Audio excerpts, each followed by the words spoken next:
તમારે આમાં ચોખાનો ઉપયોગ કરવાનો છે, એ અંદર એડ કરીશ.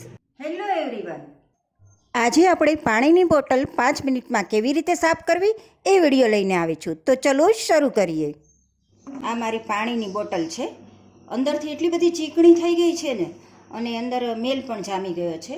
હવે આ બોટલને આપણે 5 મિનિટમાં કેવી રીતે સાફ કરવી ને એ વિડીયો આજે હું તમારી સાથે શેર કરવાની છું. તમે જોઈ શકો છો કે અહીંથી દેખાય છે કે અંદર કેટલી ખરાબ છે.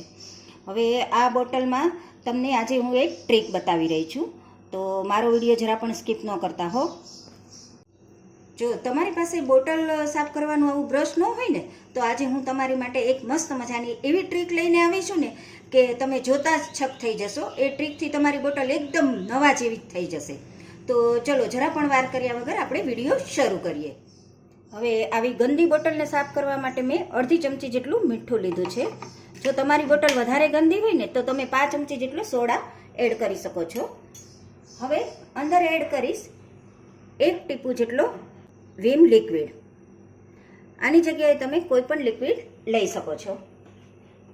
હવે અંદર એડ કરીશ 1/4 કપ જેટલું પાણી. પાણીનું પ્રમાણ તમારે અત્યારે વધારે નથી રાખવાનું. અને હવે જે મારી ટ્રીક છે એ છે ચોખા. જી હા, તમારે આમાં ચોખાનો ઉપયોગ કરવાનો છે. એ અંદર એડ કરીશ અડધી ચમચી જેટલો, અને ઢાંકણું બંધ કરી એને સારી રીતે હલાવી લઈશું. ચોખા નાખવાથી અંદર જે મેલ જામ્યો હશે એ નીકળી જશે, એટલે આ વાતનું ખાસ તમારે ધ્યાન રાખવાનું છે. જો તમારી પાસે બોટલ સાફ કરવાનું બ્રશ ન હોય ને તો તમે આનો ઉપયોગ કરી શકો છો. હવે 5 મિનિટ માટે છોડી દઈશું. હવે 5 મિનિટ થઈ ગઈ છે. હવે તમારે શું કરવાનું છે, ફરીથી એને આમ હલાવવાનું છે, જેથી કરીને સાઈડમાં જે મેલ હોય ને એ બધો જ નીકળી જાય. જો તમને મારી આ ટ્રીક પસંદ આવી હોય ને તો જરૂરથી મારા વિડીયોને એક લાઇક આપજો, અને મારી ચેનલમાં નવા હોય ને તો સબસ્ક્રાઈબ કરવાનું તો જરા પણ ન ભૂલશો માય ડિયર ફ્રેન્ડ. હવે આપણે બોટલને સારી રીતે ઘસી લઈશું.